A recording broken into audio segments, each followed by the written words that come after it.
Today I am here to speak upon one of the biggest mental health issues so far. Depression. Depression is one of the major mental health that is not being taken seriously. It will cause so many problems among us, from suicide to go as far as to commit crime like murder. But that's not the only issue that comes with depression. It has also caused a lot of psychological and social problems that not only affected to the victim but also to the family members, and in every other relationship. Today I will be presented what is depression and speak upon it, and in the end, it will help all of us to raise awareness so that we don't have to suffer or lose a loved one to depression. So, what is depression? Depression is a mood disorder that causes a persistent feeling of sadness and loss of interest. It is also called major depressive disorder or clinical depression. It would affect how a person will feel, think, or behave, and it would mess with various emotional and physical problems. It would have an effect on daily life and those around them. But here's the thing: depression is not something out of the blue. It's something to snap out of it.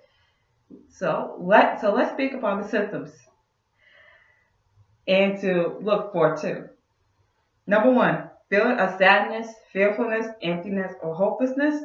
Number two, angry outbursts, irritability, or frustration.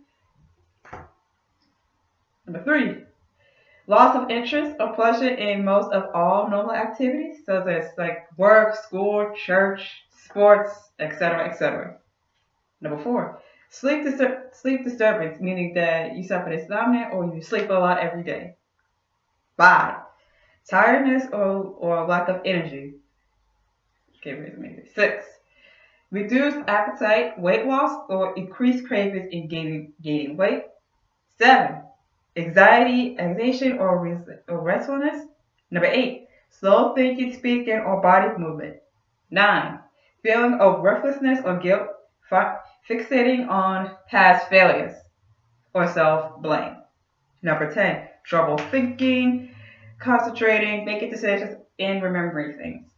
11, frequent or recurring thoughts of death, suicidal thoughts, suicide attempts, or or anything that has to do with suicide. And number 12, the last one, unexplained physical problems. So here are the differences between depression among children and teens and adults.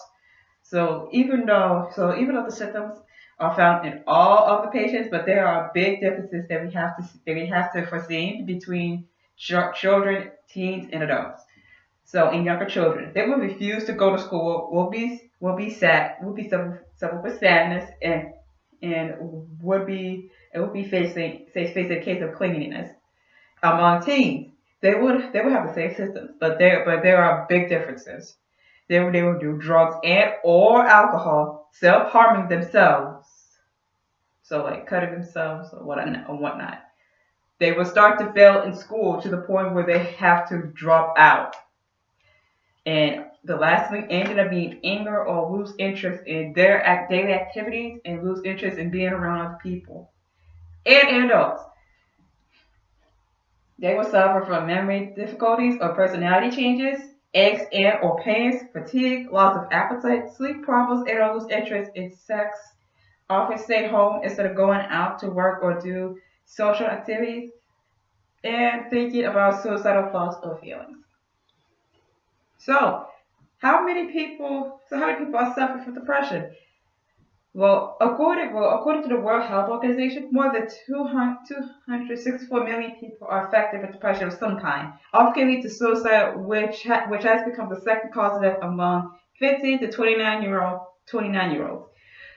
Which I have to speak about that too. More than 800,000 people die from suicide each year. More than 76% to 85% of people in middle and low and middle income countries receive no treatment for depression whatsoever. So let me speak about the different types of depression. Number one, major depression. Symptoms of depression most of the time for at least 2 weeks that typically interfere with one's ability to work, sleep, study, and eat.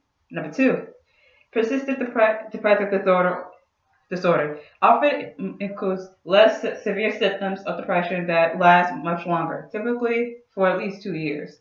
Number three, prenatal depression or postpartum, as I think y'all familiar with that. That occurs when a woman experiences major depression during pregnancy or giving birth after. Number four, seasonal affective disorder. It comes and goes with the seasons. Typically starts in late fall and early winter and ends during spring or summer.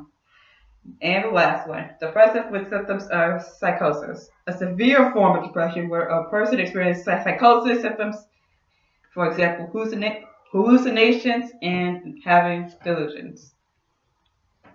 So let me speak about a news article I have found about depression and suicide during the COVID-19 pandemic.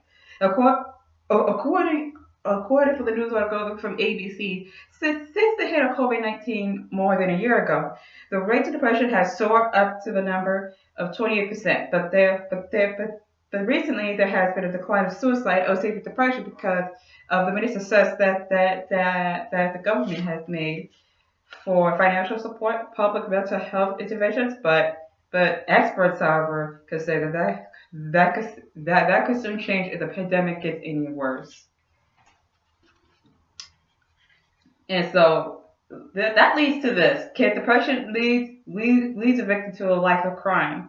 Well, while many causes of depression can lead people down the road to suicide, there are others that have lead them down to a road of crime. In a 2019 survey from verywellmind.com, researchers have looked into cases where people who had been diagnosed with depression and other mental health illness had engaged in gun violence.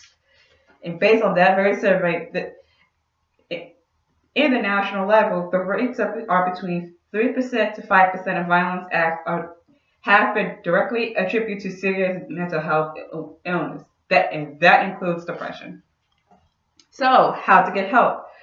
There are many ways to get help. First of all, if you or someone you know are thinking about suicide, call 911 or the National Suicide Prevention Hotline at 1-800-273-8255, or in any way, or you want any help, contact doctor, mental health professionals, or your local therapist, or any of the spiritual help relief. Then contact a minister, spiritual leader, or someone in your faith community. Do not be afraid to contact your family or your friends for help. So, in conclusion, depression is a serious mental illness that needs to be taken seriously and not to be joked about being in the blues. We need to raise awareness for depression, that we don't have to suffer it ourselves or lose a loved one because of depression and suicide. Please take this seriously and reach out to those who can help.